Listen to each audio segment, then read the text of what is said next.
अरे ब्रो, अप्रैल और मई में एंटरटेनमेंट का बाप बोले तो आईपीएल।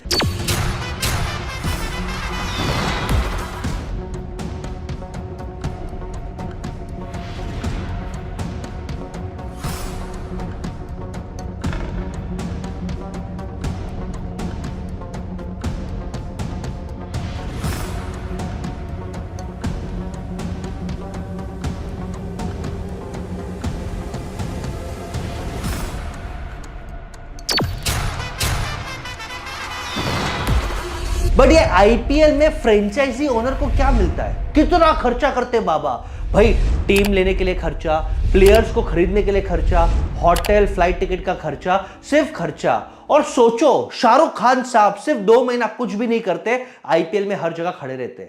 नीता अंबानी जो रिलायंस के इतनी इंपॉर्टेंट स्टेक होल्डर है, आईपीएल में बिजी रहते। यानी बिलियनर्स इतना टाइम क्यों डालते, इतना खर्चा क्यों करते, उनका क्या फायदा होता है? आज के इस लॉन्ग वीडियो में देखेंगे कि आईपीएल के टीम ओनर्स और फ्रेंचाइजी ओनर्स आईपीएल में टाइम, मनी और एनर्जी क्यों डाल रहे हैं और उनको क्या रिटर्न्स मिल रहा है। वीडियो स्टार्ट करने से पहले मैं हूं बसेश गाला, आपका business growth mentor and investor. मेरे तरफ से आप सभी को जय सिया राम, राधे राधे और जय जिनेंद्र।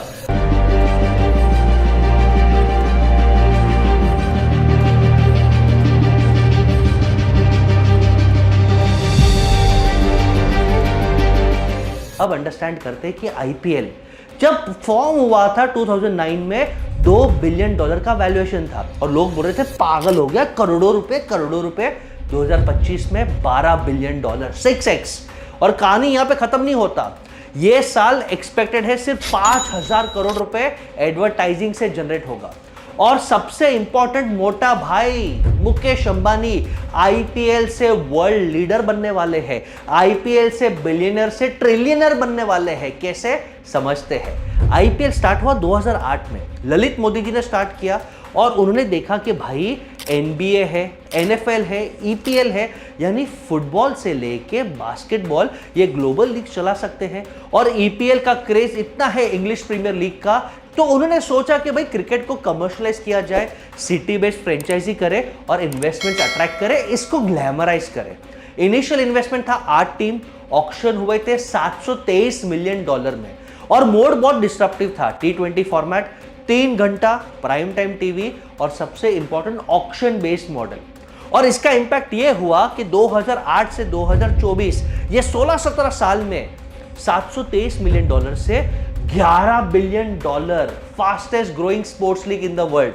और 2023 में मोटा भाई साहब वियाकॉम 18 और डिज्नी स्टार की डील ने 48,390 करोड़ में आईपीएल का राइट्स लिया है।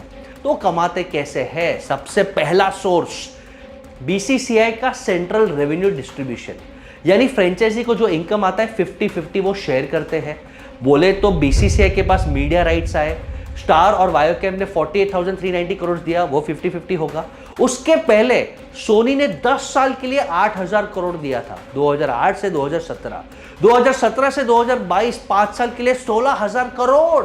और अब भाई साहब 2023 से 2027 4 साल के लिए ऑलमोस्ट 50,000 करोड़, यानी इतना हाइप है, इतना कमर्शियलाइजेशन है, यानी ये रेवेन्यू का इनकम है। पॉइंट नंबर 2, टीम के पास है स्पेस। टाइटल स्पॉन्सर्स है फ्रंट जर्सी पे, स्लीव्स, हेलमेट, पैंट के sponsor, associate sponsors like my level circle, angel one, रुपए। तो बीसीसी और फ्रेंचाइजी इसमें भी 50-50% शेयर करते हैं, यानी मुंबई इंडियंस 150 करोड़ रुपया एनुअली सिर्फ स्पॉन्सर से कमाता है। थर्ड रेवेन्यू का फॉर्मेट है टिकट का सेल्स, और यहां पे 80-20 का रेवेन्यू शेयरिंग होता है। 80% जाता है मुंबई इंडियंस को या फ्रेंचाइजी को और 20% जाता है स्टेट क्रिकेट बोर्ड्स को। और अभी अहमदाबाद में बड़ा स्टेडियम आया, नरेंद्र मोदी स्टेडियम, यानी बड़े स्टेडियम्स, यानी हायर टिकट। और क्रिकेट का क्रेज ऐसा होता है कि स्टेडियम्स 100% सोल्ड आउट ही रहते हैं। फोर्थ रेवेन्यू का सोर्स है भाई साहब मर्चेंडाइजिंग। मैच के पहले, मैच के बाद क्रेज कंटिन्यू करने के लिए jerseys, caps, mugs, digital collectibles, इनके मर्चेंडाइजी पागलों जैसे लोग ले रहे हैं और इससे भी फ्रेंचाइजीज करोड़ों रुपया कमा रहे। फिफ्थ, प्राइज मनी और प्लेयर ट्रेडिंग, यानी परफॉर्मेंस बेस्ड इनकम मिलता है। जो ट्रॉफी जीतता है उसको 20 करोड़ रुपया मिलता है, वो 20 करोड़ रुपया फ्रेंचाइजी को मिलता है और फ्रेंचाइजी उसे डिस्ट्रीब्यूट करता है। और ओवरसी प्लेयर्स को तो भाई साहब 20% उनके होम बोर्ड्स को एक्स्ट्रा कमाई करके देते हैं। यानी अगर इंग्लैंड का कोई प्लेयर आया और उसको 16 करोड़ रुपए में खरीदा है तो 3.2 करोड़ वो अपने इंग्लैंड कंट्रोल बोर्ड को देगा। 6 सोर्स इज डिजिटल मोनेटाइजेशन। आजकल सब्सक्रिप्शन बेस्ड फैन क्लब चालू हो गए हैं। एमआई का मुंबई इंडियन पाल्टन यानी यूट्यूब पे अर्ली एक्सेस चाहिए, कुछ साइंड कंटेंट चाहिए, एक्सक्लूसिव कंटेंट चाहिए, लाइव चैट चाहिए, पैसा दो बाबू पैसा। आरसीबी का 12th मैन आर्मी यानी ये सिर्फ जीतने का गेम नहीं है, ये इमोशन और ब्रांड का गेम है। और अब अंडरस्टैंड करो कि आईपीएल का रियल वैल्यू कहां से आ रहा है। आ रहा है इंटरनेशनल इन्वेस्टर्स से। भाई साहब इंटरनेशनल इन्वेस्टर्स आईपीएल में भी इन्वेस्ट कर रहे हैं। वो देख रहे हैं बिजनेस मॉडल, इंडिया में यूथ है, 150 करोड़ का पॉपुलेशन है, क्रिकेट के लिए पागलपन है और इंडिया का अब कंजम्पशन बढ़ रहा है। यानी IPL is the best marketing platform और ये मार्केटिंग प्लेटफॉर्म में इतना पैसा है, इसका थोड़ा इक्विटी ले लो। रेडबर्ड कैपिटल ने 15% स्टेक राजस्थान रॉयल्स जो सिर्फ फर्स्ट आईपीएल जीता है वो 37.5 मिलियन में लिया है। यानी $250 मिलियन का वैल्यूएशन, क्वार्टर यूनिकॉर्न बन गया भाई राजस्थान रॉयल्स। ग्लेजर फैमिली जो मैनचेस्टर यूनाइटेड का कंट्रोल है उनके पास, उन्होंने भी आईपीएल टीम के लिए बिड किया। वो हार गए लेकिन इंटरेस्ट था। और बहुत सारे वर्ल्ड के वीसीज और पीई वेंचर कैपिटल्स और प्राइवेट इक्विटी फर्म्स भी आईपीएल के फ्रेंचाइजी और उनके पेरेंट कंपनीज में इन्वेस्ट कर रहे हैं। इनफैक्ट सीएसके अपने कंपनी का शेयर्स निकालने वाला है और आप सीएसके के मालिक बन सकते हो। यानी क्या अमेजिंग आउटकम है। और आरओआई समझो तो जो इक्विटी आपने लिया वो 4 साल में मोटा मोटी 160% रिटर्न्स दे रहा है। This is amazing. बट कहानी यहां पे खत्म नहीं होता। नेक्स्ट सीक्रेट में दे रहा हूं कि आईपीएल अब साल भर चलेगा। साल भर, यस। और देश में नहीं विदेश में पूरे दुनिया में चलेगा। SA20 साउथ अफ्रीका में लॉन्च हुआ और वहां पे टीम्स किसने लिए? Mumbai Indians, CSK, Rajasthan Royals, Sunrisers Hyderabad और दिल्ली कैपिटल्स, वहां पे टीम्स ले लिए। आईएल T20 यूएई में चलेगा और वहां पे टीम्स किसने लिए? मुंबई इंडियंस, केकेआर और डीसी दिल्ली कैपिटल्स ने लिया।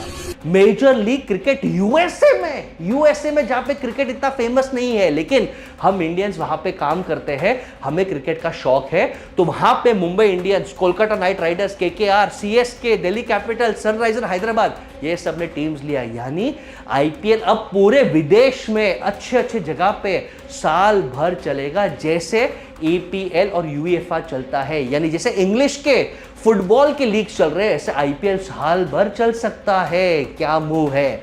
और ये सब के बीच में मोटा भाई और रोकड़ा कैसे कमाने वाला है वो समझ लेते हैं। मुंबई इंडियंस को लिया 450 करोड़, यानी उनके लिए छुट्टा डाल दिया। आज 8000 करोड़ का वर्थ है और एक्सपेक्टेड है 2025 में 11000 करोड़ का, यानी 22x रिटर्न्स। क्या फैंटास्टिक है। सबसे बड़ा स्ट्रैटेजी है भाई, इंडियंस को फ्री पसंद है तो पहला जियो सिनेमा का स्ट्रीमिंग राइट्स ले लिया कि भाई जिसको टीवी देखना है टीवी देखे, मोबाइल पे हम दिखाएंगे। और जैसे आप समझो free streaming, higher data use यानी देश के मिडिल क्लास के पास मोटा मोटी जियो ही है तो जियो का रिचार्ज होगा, जियो का रेवेन्यू बढ़ेगा। मास्टर प्लान 1, मास्टर प्लान 2, जियो सिनेमा में ऐड चालू कर दिए। पहले फ्री दिखाया तो आप और मैं जियो सिनेमा में देख रहे हैं और अब ऐड में 2023 में ही 3500 करोड़ रुपए कमाए और लास्ट में 4700 करोड़।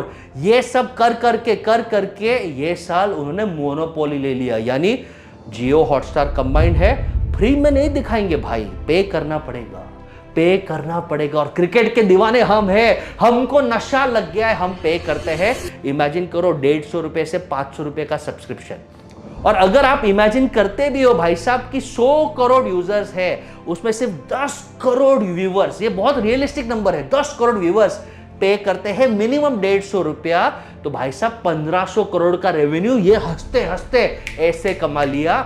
और लास्ट में मुझे लगता है डेटा मार्केटिंग प्लेटफॉर्म मोटा भाई ने आईपीएल में कैंपा कोला लॉन्च किया।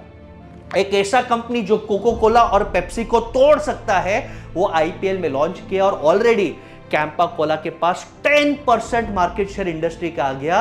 यानी आईपीएल का रियल यूसेज तो मोटा भाई मुकेश अंबानी और रिलायंस ग्रुप ही कर रहे हैं। इसलिए आईपीएल एक ऐसा प्लेटफॉर्म है ओनर्स के लिए जहां पे उनको वैल्यूएशन मिले, उनको फेम मिले, उनको रेवेन्यू मिले और स्ट्रैटेजिक कोलैबोरेशन कर सके। तो ये है आईपीएल का हिडन सीक्रेट। ये वीडियो कैसा लगा कमेंट्स में बताना, और ये वीडियो का सबसे आहा पॉइंट क्या था ये भी मुझे पॉइंट आउट करना।